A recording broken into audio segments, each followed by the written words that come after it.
Economics of rearing cow in India. How it is important, what is actually the cost and what is the revenue, how it is beneficial. So all those things we will cover, including some of the national economics. Yes, ma'am. Let's go to the first slide. Here we are talking about the buffalo. While the topic is on the cow, we are talking on the buffalo. Why? Because there was a time when we were in the 2017 figure. This figure is old, but anyway, current figure is with me. This 2017, the situation was that we had 50% buffaloes and 50% cows in India. And most of the cows, most of the buffaloes are situated in the southeastern countries. And India is the prime country which holds the buffaloes. But now the buffalo population has reduced from 113 million in 2017. It has reached to 109 million in 2021. So this is the figure. And if we look at the countries which are having these buffaloes, which are China next to us, and far lower, Pakistan, Nepal, Myanmar, while there are certain countries which are reducing buffalo populations. Philippines is one which is reducing the buffalo population. Indonesia is reducing buffalo population to the fullest, about 40% they are reducing. Similarly, Sri Lanka. So you will find that there is a no slaughter ban on the buffaloes. That is why the buffalo population is reducing, and it is not generally affecting the milk yield in the country, because only the non-productive buffaloes are being used into the slaughter and meat export or meat consumption. So this is what is the figure for the buffalo concern. Now we'll go and talk only about the cows in this presentation. These are the major countries which are major producer of the cow milk in the world. And you will see, just leave the EU 27. EU 27 is a congregation of many countries. So as such, we are not considering it as one country.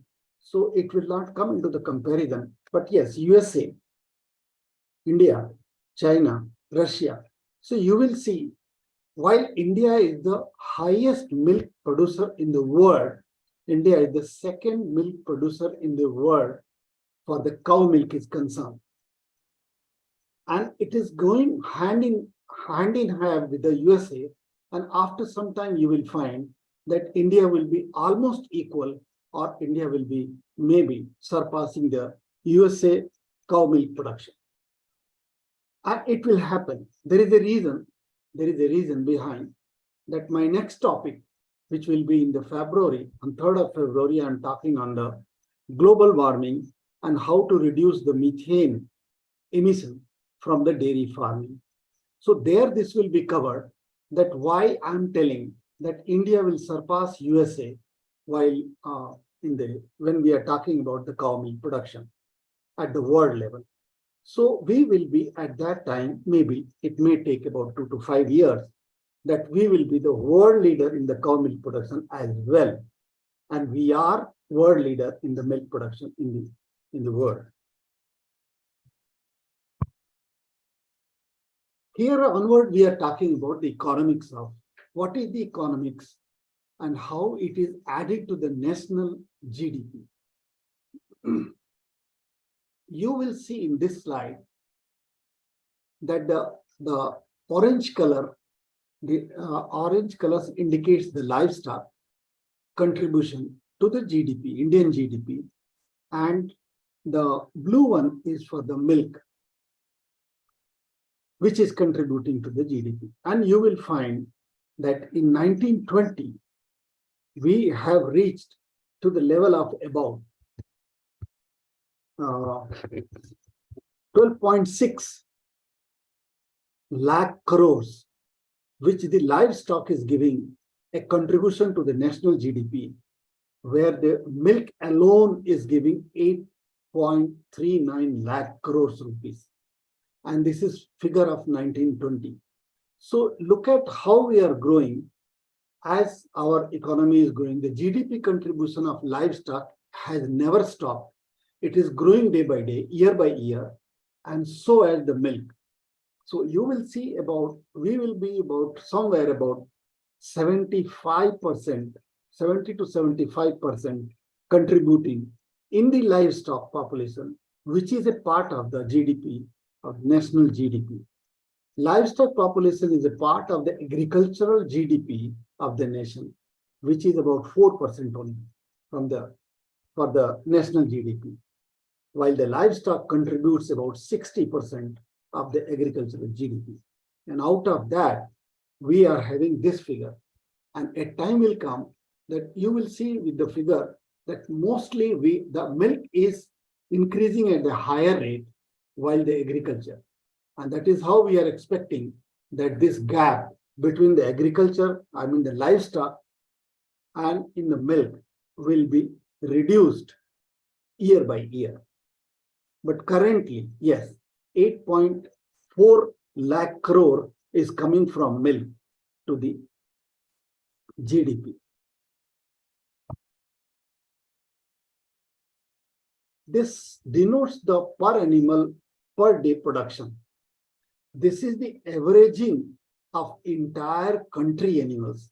It includes all varieties of animals like exotic cows. Exotic cows are pure bred cows, those who are not our breeds, those who are foreign breeds like HF and Jersey.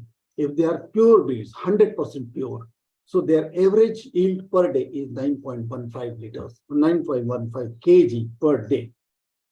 If it is a crossbreed from the Jersey and HF, so we have the average of 7.22 kg per day. And indigenous buffaloes are Murrah buffaloes and all buffaloes which have been described, which has been described, which character has been found, which genome has been recorded. So these are called indigenous buffaloes. Indigenous buffaloes are having 6.41 kg per day, while non-descript buffaloes, which are maybe the forest buffaloes, which are wild buffaloes, they are having only their genome is not described. We have not categorized them into some of the breeds. It is called the non-descript buffaloes, and their production is 4.13 kg per day. Similarly, with the indigenous cows and non-descript cows. So what we want to show over here, that we are moving, if you look at the 20 census, livestock census 2021, you will find that we are moving from the non-descript animal to the descript animal. We are moving from the indigenous cows to the crossbred cows, and most of the exotic cows, number of exotic cows and crossbred cows are increasing at a much higher rate considered to the non-descript cow. Here we are describing that how it is affecting our economy. About 20.5 million people livelihood depend on the livestock. Livestock could be goat, could be sheep, could be wool, could be meat, could be eggs, poultry, pork, anything, and milk as well.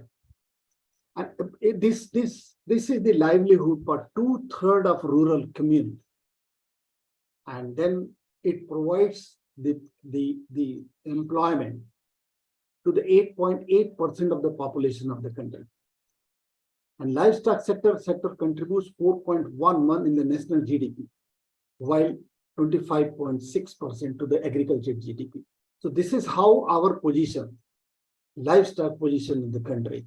While if you talk of the dairy alone in the agriculture, it is 67% coming from the dairy. That's what I was telling about, that a time will come that most of the share from the agriculture GDP being contributed to the national GDP will be coming from the dairy. India is world highest livestock owner, and we have about 535 million population, of which 109.85 million is the buffaloes. You can roughly call 110 million buffaloes and 192 million cattle. So this is from the 19th livestock census 2020. Now economics. What we are talking about, the cow rearing provides regular remunerative income. It is 365 days business. Every day cow gives the milk, day and morning and evening, and the farmer is selling to the nearby dairy societies, or maybe the private private dairy companies, and they are earning money. So this is a regular remunerative income for 365 days against the seasonal and unsecured 180 days income through the agriculture. Agriculture will not give the steady income throughout the year. Sometimes it is always, most of the time, undulating, and most of the time depending on the natural calamities, depending on the nature favoring to the agriculture. It is a seasonal as well, while the dairy is not a seasonal business. Average annual productivity of cattle in India during 1920 is about 4.86 kg per day. And this is how we are comparing ourselves. We are going from 2.5 kg per day during 2016-17. Now we have reached to the 4.86 kg per day. And now look at the world figure, 7.4 kg per day. So we are almost about 60-65% as when we are talking about the world average. We are not talking about the developed countries average, like Danish average, Brazilian average, Israeli average, USA average. We are not talking about the developed countries who are developed countries for the milk. We are talking about the world average, and that is 7.4 kg per day. Average productivity increased. This is a very fantastic figure. Generally, what we are increasing at the rate of 4.66% year to year. If you take the base year as 13-14, so by 1920 we have grown as 4.66%. The productivity means the milk productivity. Source we have taken from PIV, Government of India, press releases. So mostly in our slide, you will see the source is highlighted. When we are talking about the world average, that we are reaching about 60% of the world average, it is the FAO statistics, taken from FAO statistics. We will be talking something around the economics, around the costing, and finally we will reach to a slide where we will be comparing penny-wise how the cow rearing is beneficial to a person or a farmer or a businessman. So these are the factors affecting the cost and revenue. Look at the cost side first.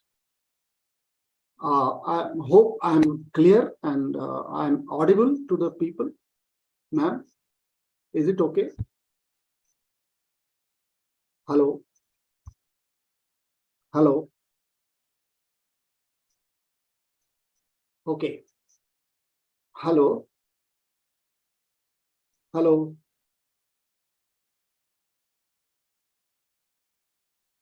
Hello? Madam Rajni?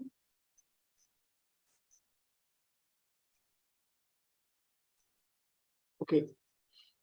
Let's continue on this, the cost factor. The cost is location of the farm. Where the farm is located, the costing or budgeting or the money involved in setting the farm will depend on the economy of that area. Suppose that area is very developed. Suppose the farm is being set up very near to the city. So obviously all cost will jump, like land cost And like every material cost will jump. Suppose it is in the rural area, the land cost will not be so much. So it depends. These are the factors that affect generally the costing when we establish a cow dairy farm. So like type of animal, suppose you want to keep all the exotic animals, obviously the cost will be hooping up. And if you go for the crossbreeding animals, obviously the cost will come to the middle. And if you want to go with the only indigenous breeds, again the cost will jump. Nowadays there is a high demand for the indigenous breeds. So it depends on the type of animal. Are you keeping buffaloes? Are you keeping cows along with the buffalo? Are you keeping only cows? Are you keeping only indigenous breeds? All these are the factors that affect the costing for a cow. Distance of the fodderland. Every day the fodder has to travel to the farm, from the fodder farm to the cow farm. So obviously that kind of logistic cost will matter, and it will increase the cost for setting up a farm. Level of automation. Suppose you want to go for 100% automation, want to go for 50% automation, want to just go for 100% manual operation. So it all depends that what is you are planning. Accordingly, the cost will vary. Accordingly, the cost will go up or go down. The farm products, what are the farm products? Are they the innovative products? So that there is a very high demand for the innovative products. There is a niche market for that, and you are able to market that.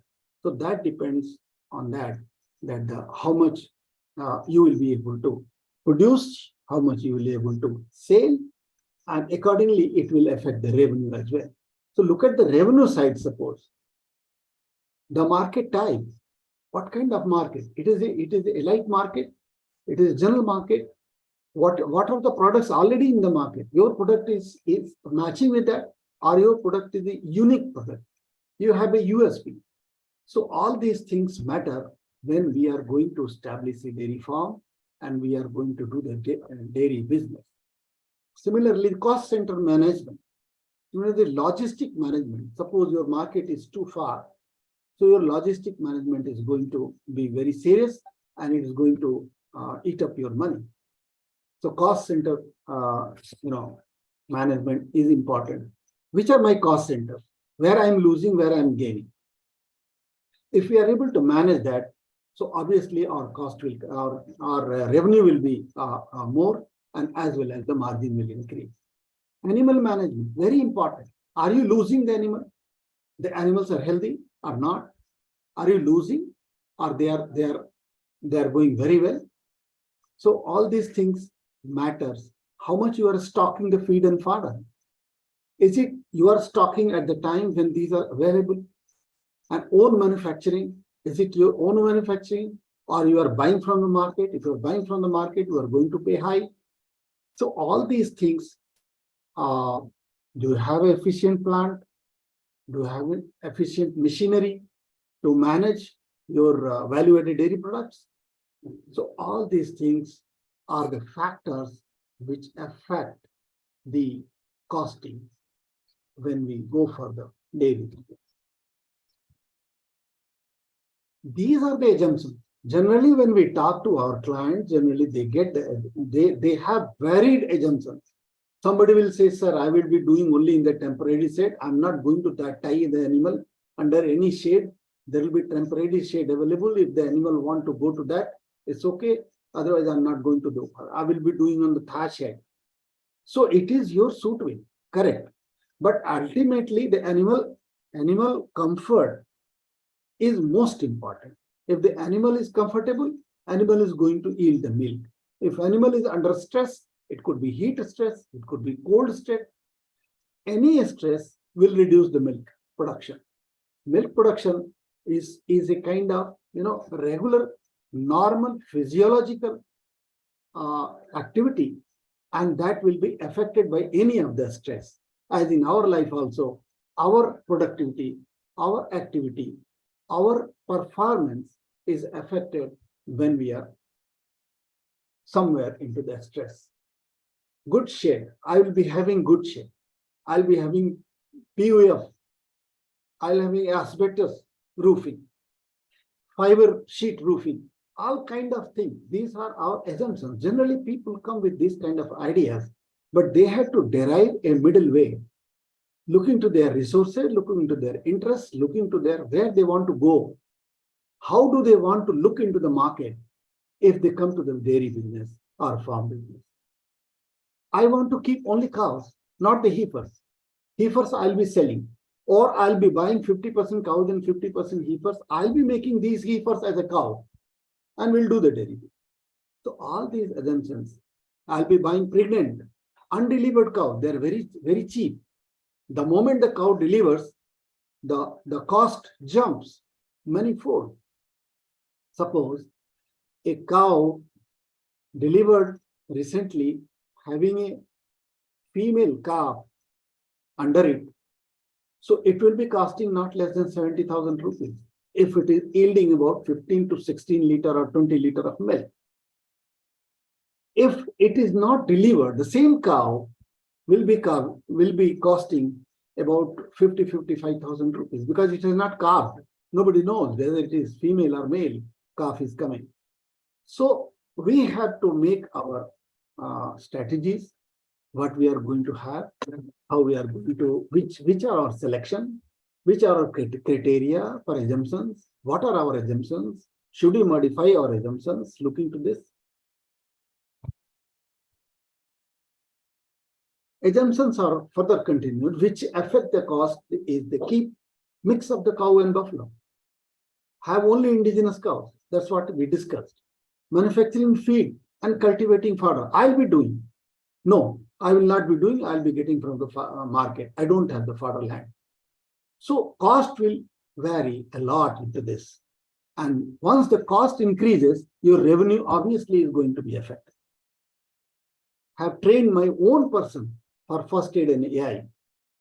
Or no, I'll be getting regularly these services from the veterinarian. So there will be a lot of differences if our assumptions are changed. We have come to a figure. We have come to a slide. Hello? Hello? Hello? Hello, ma'am? Okay. I think it's being recorded, but anyway, let's see. Look at this slide. Look at this slide.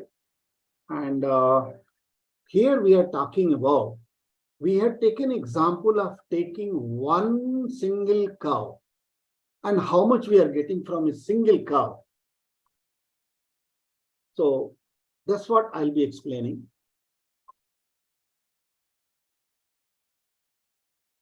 That's what I'll be explaining. Yeah, okay. So let's see. Hello, ma'am. Somebody is here on this?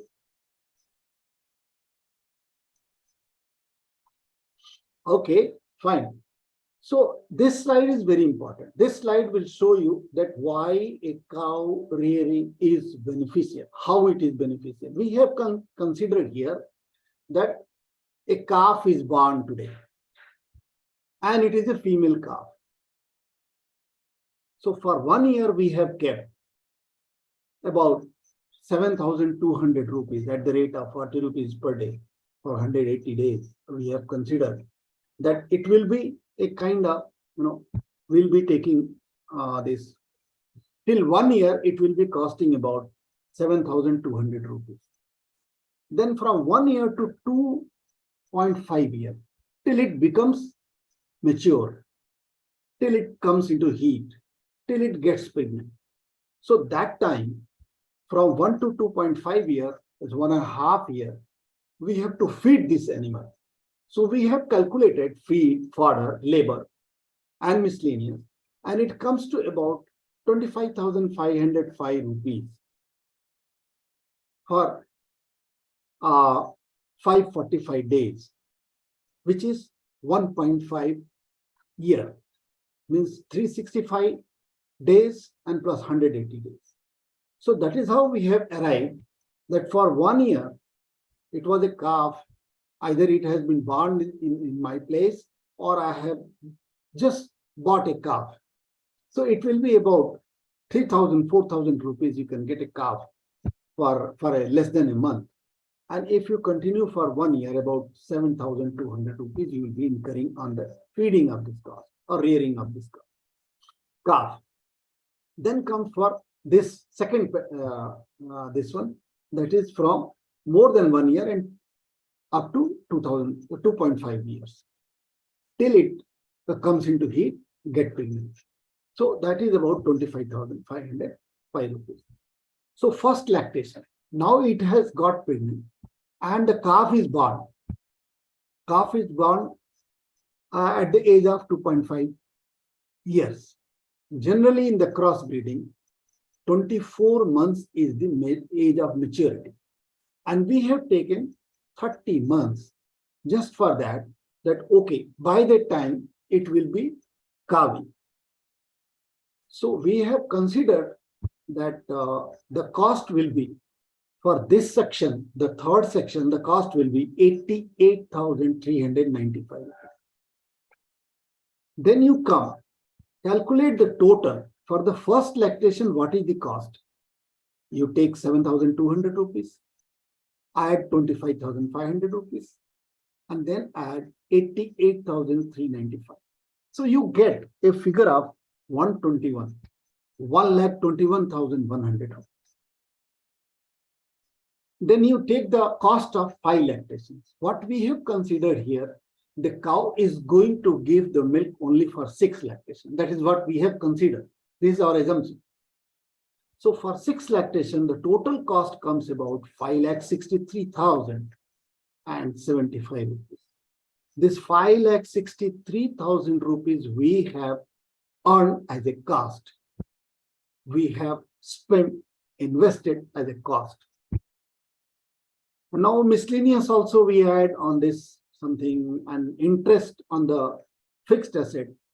Whatever we have asset used, that the interest, etc., everything we have used into this. And our total cost for 6 lactation for a single cow comes to about 6,26,975 rupees. Now look at the revenue side. The revenue side is, it is the 6 lactation. So we have considered the milk is 12 liters per day. And the lactation we have taken only 300 days. Up to 300 days, it is giving 3,600 liter. And this 3,600 liter, it will give for 6 years. And then the cost will be 60 rupees, where 10 rupee will be the transport and admin. So after adding the transport and admin per liter of milk, we have added a very high figure, 10 rupees. What we have considered, that if we are able to sell the milk at 60 rupees per liter, that what will be our revenue? So it comes to around 12,96,000 rupees as a revenue. And then we are getting 6 calf. We have considered the okay, 3 calf will be female and 3 calf will be male. So that male calf will be sold at the rate of 5,000, because we generally sell the male calf at a younger age, because we need to feed them and they will become the bull and they fight, and there is a lot of losses in the animal once they become adult. So we are selling in the calf age only. So about 5,000 rupees per calf, we are getting 3 male calves, so 15,000 rupees. Value of 3 heifers is 25,000 rupees per heifer. We are selling after an age of 1.5 to 2 years. So we are getting generally at 75,000 rupees, 25,000 per heifer.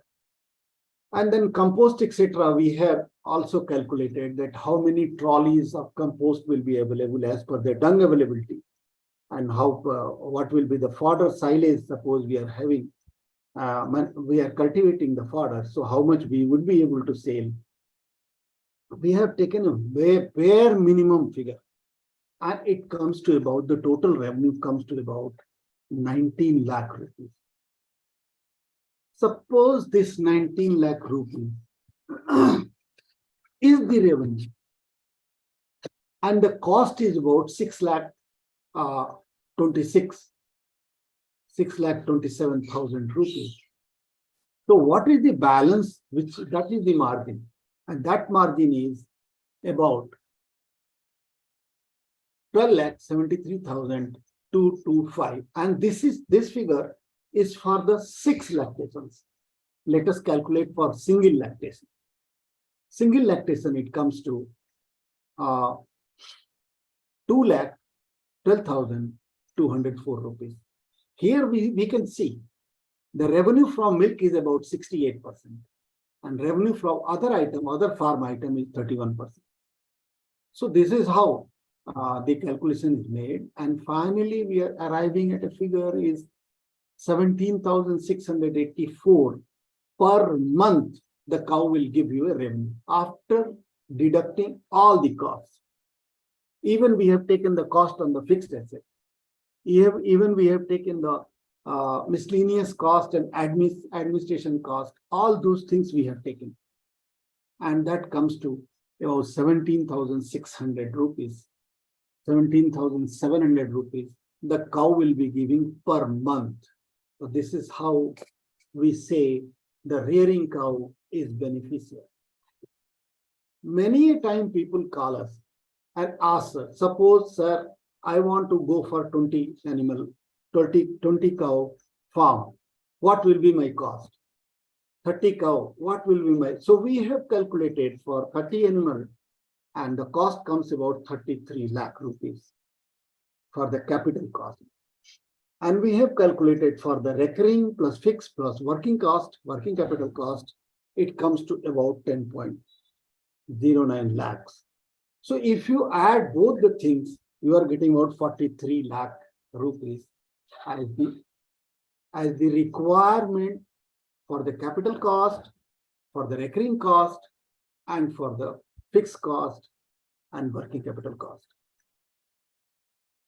If you calculate, the thumb rule comes, then 1.4 lakh per animal will be your investment, and that is required to enter into a farm business if you are going for the technically sound farm, where all the costs are captured, where all the revenues are captured.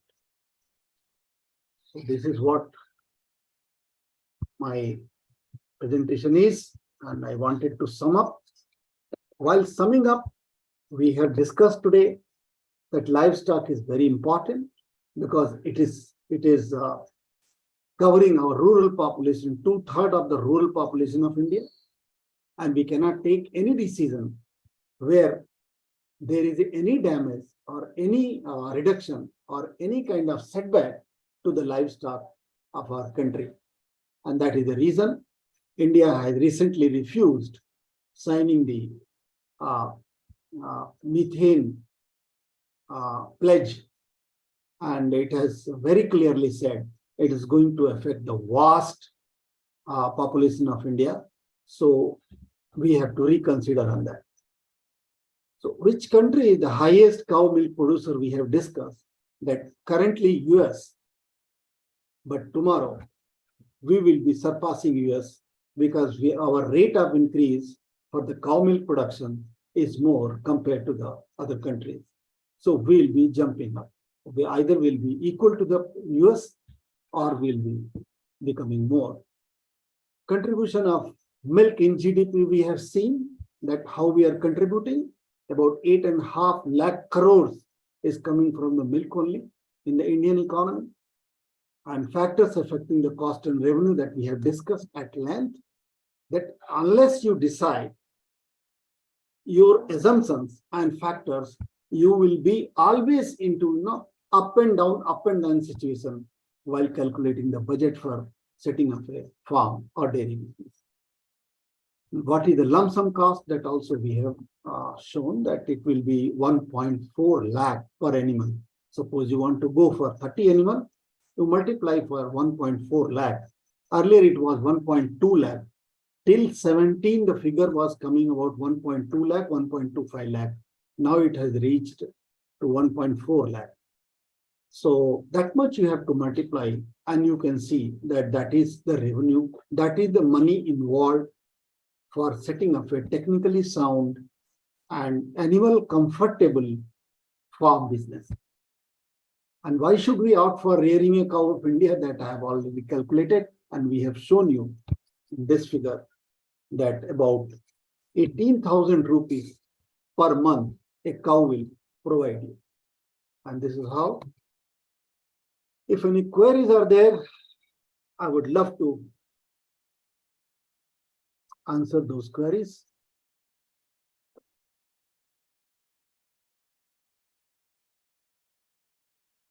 Hello.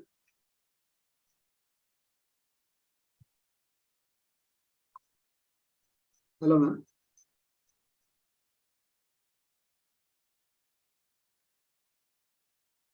Thank you, Dr. Shrivastava, for a very detailed presentation. Now Yes. I'll take up questions. Yes, ma'am.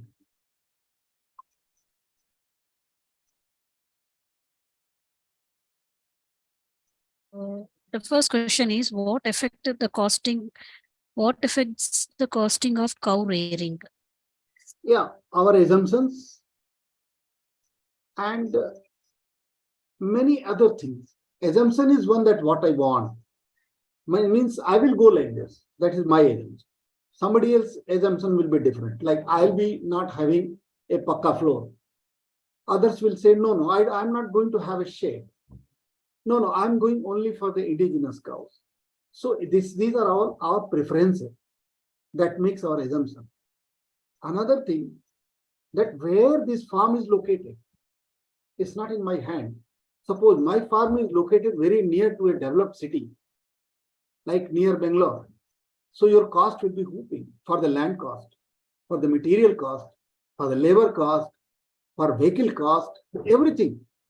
And once it is in the hinterland area, smaller place, so the cost will differ. So these are the factors they affect. We have discussed at length that what are the factors and what is our assumptions.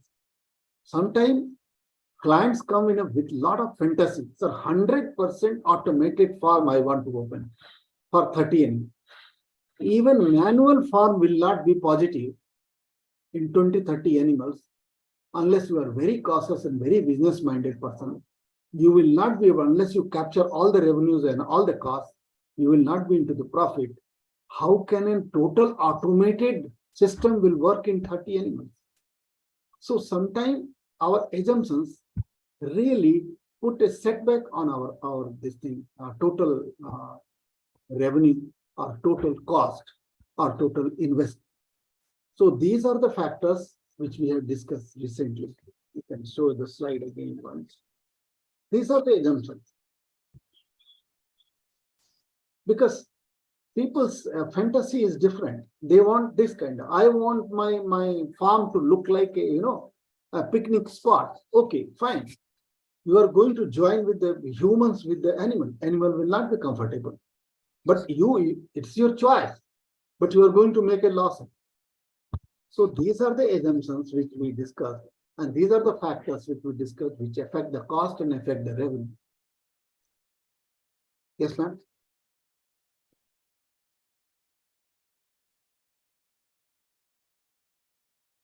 Okay. Next question is, which country is the highest producer of cow milk in India? In the world, sorry. Currently US in the world, but there are chances that we will be very close to the US in a few years. Maybe 3 years, I believe that we'll be at par with the US because they are somewhere in the 104, 109, yeah, 102 liters, 102 million tons, and we are 96 million tons. So we are not very far. So time is not, because our cow population is increasing. If you look at the 19 census, 19 livestock census, so our cow population is increasing because there is a ban on the slaughter, as well as people have realized that non-descript cows are not so productive, so we'll go for the crossbred and exotic cows, and that shift is already looking into the census report. So once this happens and this continues, which is being continuous for 13-14, so now it is going to be 10 years. by this year. So there are chances that will be very close to the US or will be equal to the US. Currently, it is the US which is the highest cow milk producer. But if you talk of the milk, which includes all the milk, buffalo, goat, sheep, camel, everything including, in all the countries of the world, we are the top producer of the milk. And that is for past 14 years, we are the top producer of the milk. Yes, ma'am. Okay. And what will be the tentative cost for establishing a cow farm? That we discussed that earlier it was 1.25 lakhs per animal. But now it has grown up to about 1.4 lakh per animal. Suppose you want to have 10 animal farm, multiply with 1.4. For having 50 animal farm, 50 multiplied by 1.4. This much funds you should keep ready for going into the business, either on the loan or your own this thing. But this is the figure that is required for the capital farm. 77% of this will be used for the capital investment, and 23% will be used for the recurring fixed and working cost investment. So these are the figures we highlighted for the purpose of the listeners. They will be very comfortable to know about that, because most of the clients, they ask this question, that what you give me a thumb rule. So this is a thumb rule per animal. Now it has grown because of the cost of feed has gone very high, and fodder also is costly nowadays, and feed ingredients are, each ingredient is going to be is costlier, so cost has increased, so it has come to 1.4 lakh per animal. You can multiply this figure with number of animals you want to establish. Wow. Yeah. Okay. Next question is, should we keep buffaloes along with farm, and why? Yeah, keeping buffalo along with the cow is most important. While many of the people, they will say, no, we don't want buffaloes. We only want cows. See, there is a restriction. There are 3 points into this. The first point, there is natural restriction that you cannot keep buffaloes in the farm if you are living in a colder place. If the place has lower temperature, general temperature is lower than 40 round the year, buffalo will not attain the game. This is one. The second thing, milk is purchased or traded in the dairy business based on the total solids. Buffalo has got total solid of about to 15 to 16%, 18%. While the cow is having the total solid of 12%. So once there is a mixture of cow and buffalo milk together, it reaches to somewhere 14 to 15% of the total solid. And that gives a good price in the market. So that is the reason, ideally, buffalo and cow, a mix should be planned for the dairy farm, if the climate permits. The point number one. The third point is that the buffaloes, here the population is the Indian population moving from the non-discrete buffalo to the discrete buffalo, and everybody want Murrah buffalo. So there has to be a saver for the Murrah buffalo to live in the country, because its population is reduced from 113 million. It has come down to 109 million. So if we rear some of the buffaloes along with the cow, it is beneficial to get the good price. It is beneficial to rear the buffaloes and maintain the buffalo population in the country. So yes, it is required to ideally like that. But if you want to rear in a hilly area, the buffalo will not take that growth, but buffalo will not give that much milk. So that is the problem. Generally, buffalo comes in heat after 3 years and a calf around 4 years, while the cow gives birth around 2.5 years. So this kind of mismatch we have to maintain. So few number of buffaloes, like suppose you are having 20 animals, 5 animals keep buffalo, 15 cows, and you see the benefit. So your milk will be priced at a very high, and you will be able to sell in the market. Even the value-added products also, because the total solid, whatever product you manufacture, total solid matters. You need not to add powder into that to maintain the FSSAI's regulations, standards. If you keep few buffaloes in the farm, so that is the reason generally people keep few of the buffaloes and more number of cows in the farm. Yes, ma'am. Okay. And next question is, what are the costs included in capital costs? Yes, it's a good question. See, we generally talk, whenever we are talking about the dairy business, and people are mostly interested to know about that, what will be my cost for opening a dairy business, starting a dairy business. I'm a new entrepreneur. So what will be my cost? So generally it comes like this. So we are taking the animal cost, we are taking the building cost.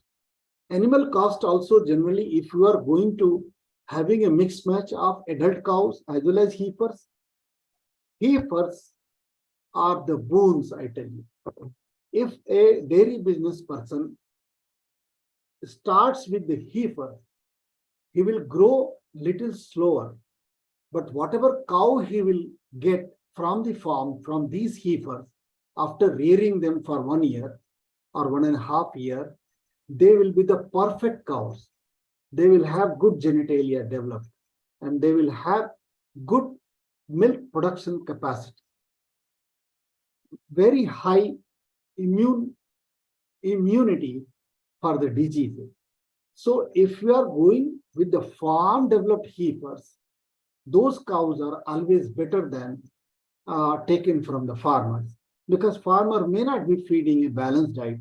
Farmer may not be having that much resources to feed them properly. Yes, but farmer goes for the grazing, and that is a boon in those animals. So we have to select. Generally, the wise budding dairy entrepreneurs, they will opt for few of the about 75% of the adult cows with the litter, means with the calf, female or male, and 25% of the heifers along with them. Because these 25% heifers would not cost anything once you are going to rear about 20-30 animals. And they will be just without of cost, they will become cow. And they will be the best cows of your farm. So that is why we always say that the animal cost should be divided into two parts. 75% for the adult animals and 25% for the buying good heifers and rearing them to become cow. So this is animal cost. Second cost is the building cost. Where the animal will be, where their fodder will be stored, where their feed will be stored, where I'm going to store the milk. So all these require building. So those building cost is also important. Land cost is very important. And pump water is very important. Without water, you can't go for that. So these are the capital cost, one-time investment.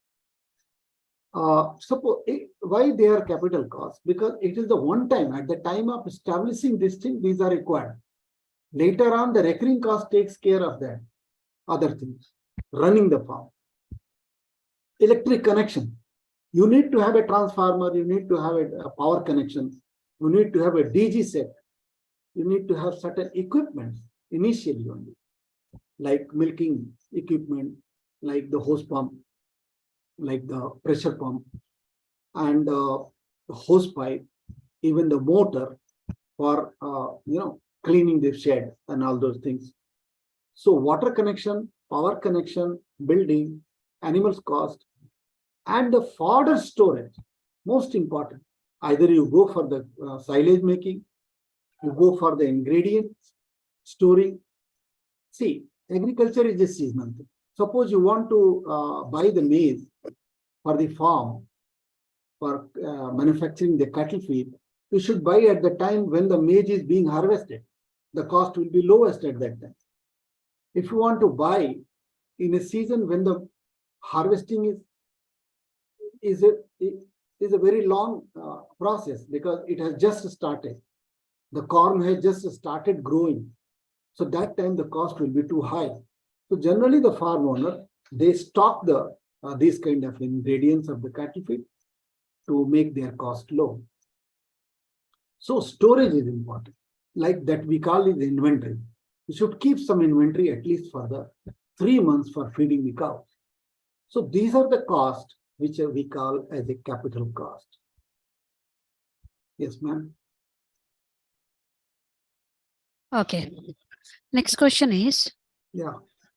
why the buffalo population is decreasing in India?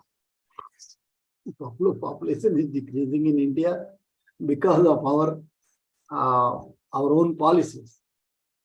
Because there was a time when both the population, buffalo and cow population, you take from 13, 14, even 2012 onward, 2012, 13, 2013, 14 onward, you will see that the population was hand in hand, means both were almost equal. When there was 500 million cattle, we were considering 250 million buffaloes and 250 million cows, like that. But now the disbalance has started. There is a reason that there is a no ban on the buffalo slaughter, and there is a ban on the cow slaughter. So what is happening is, slowly and slowly, buffalo number is going down. Of course, the non-discrete buffaloes are generally being used for the slaughter and meat purpose. But once the cow slaughter is rampant, I mean, cow slaughter ban is rampant.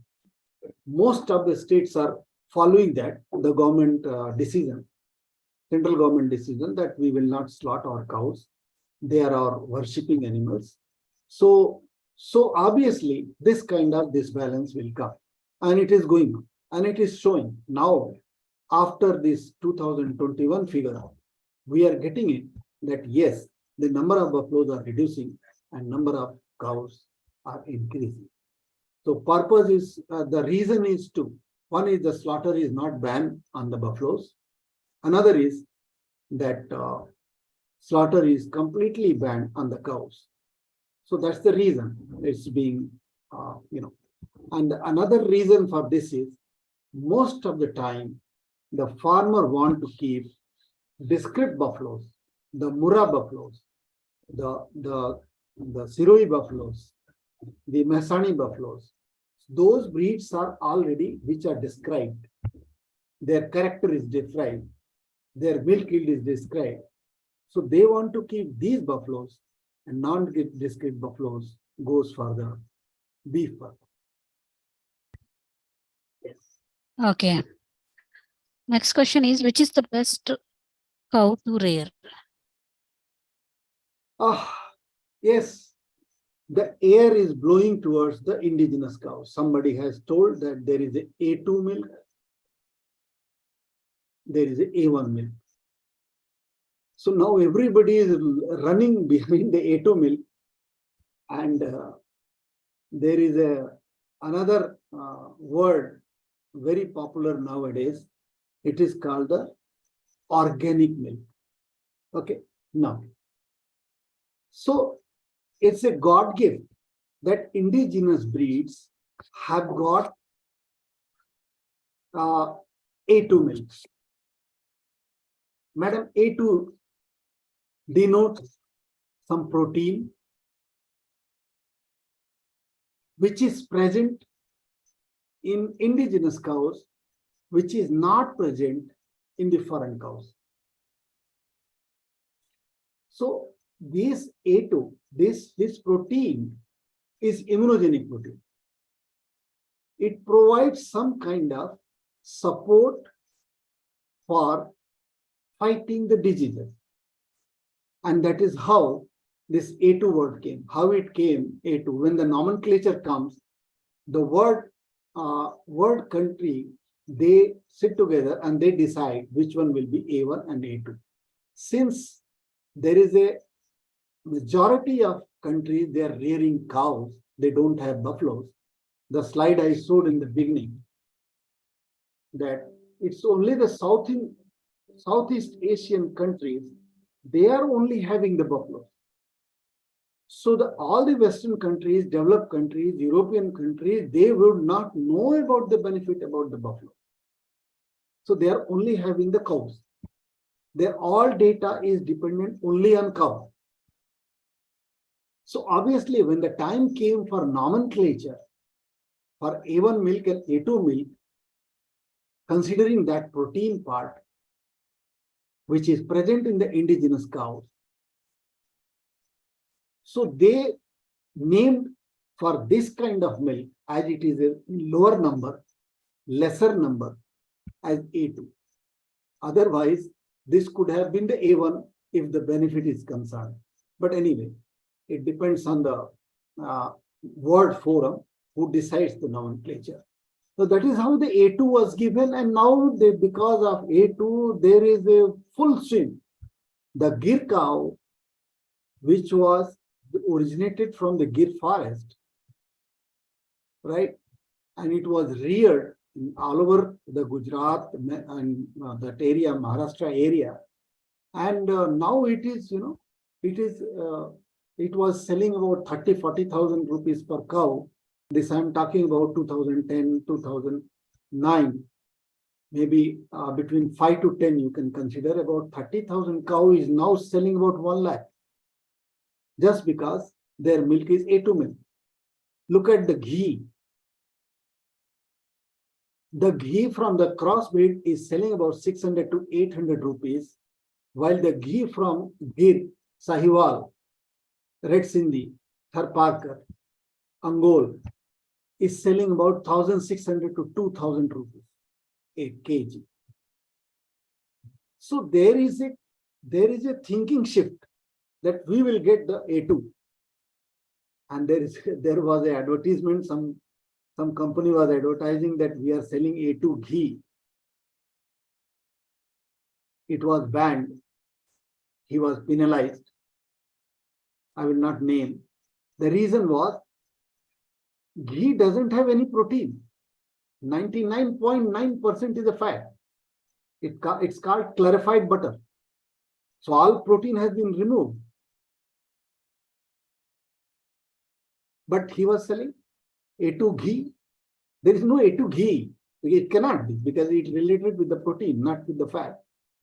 So anyway, so it's a air blowing towards indigenous cows. Hence, if you have resources, if you can manage, indigenous cows managing is very easy, but cost is very high. You can rear indigenous cows. Otherwise, crossbred cows at the 50% blood level is always better for a dairy business farm. Yes, ma'am. Okay. So I'll take up now the last question, and we already crossed our time also. If highest cow yield is 9.5 or 7.22 kg per day, why have you taken the average per day production at 12 liters? This is a good question. See, when we are talking of this per day, this slide. Sorry, just wait. This slide. This we are talking the India average, where 2 liter milk animal also is there, 10 liter animal also is there, 30 liter animal also is there. Everything mixed together. This is average. When we are talking at single cow, so obviously when you start the farm, generally cows are bought for the farm which is yielding more than 15 liter per day. It is a thumb rule. Less than that, people will not buy. 15, 16, 17, 18, 19, 20, 25, up to 30 liter. If the animals are giving, they will be bought for the farm. Because in the cost of rearing one cow, you can get the milk production of 2 cows. That is the purpose, right? We have taken minimum of that is 12 liter. Generally, in India, the farm average, the herd average milk production in India is about 11 to 12 liter. So what we have taken is 11 to 12 liter. So we have considered the 12 liter on that basis. While what you are asking is that 9 point, this is the exotic, and why we have taken this much. That is the India average, where all kind of exotic cows, all exotic cow will not give 30 liter. They will be giving sometime 10 liter, they will be giving sometime 12 liter, sometime 8 liter, because they are going to dry. So this is the year average, country average for all the animals. And when we are talking at the farm, in this slide, we are talking the selected animal. One animal we have selected, which is giving 12 liter of milk. And it is very common to find this animal. That's the reason we have taken. In other words, economics will not work if you go with the 7-8 liter of cow. It may not give you 18,000 rupees per month, but yes, it can give about 10,000 rupees per month or 11,000 rupees per month. There will be a dip in the margin. Yes.